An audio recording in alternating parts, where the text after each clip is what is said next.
tar balls, I mean tar on the coastline has been a challenge that has been every year to year. There are certain things that we need to be looking at.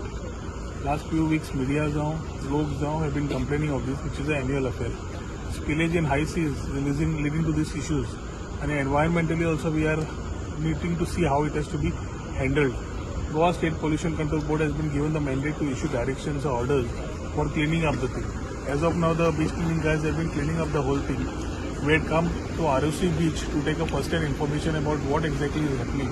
हाज्या वयल्यान आमकां फुडें कशें करपा जाय, कितें करपा जाय, we'll have to find solutions. Whether backward integration चलता, how we can use this or how we can to resolve this. Having it with hazardous people who are handling hazardous waste, तांचे कडेन टायम सद्या जो केल्लो आसा करूंक सोदतात, तातूंतल्यान how far we can go about. From the cleaning aspect, how we can look at it.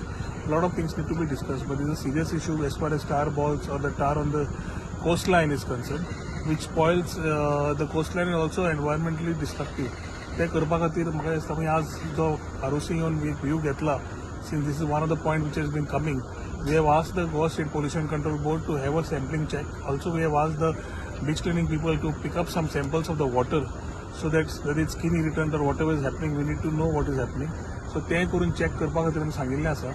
I think we'll take a call on what exactly is happening after we pick up everything, reports are coming, and do the needful. We may have to talk to Ministry of Shipping at the center, Minister of Ports, and also align with the Chief Minister and get certain things moving and directions being given.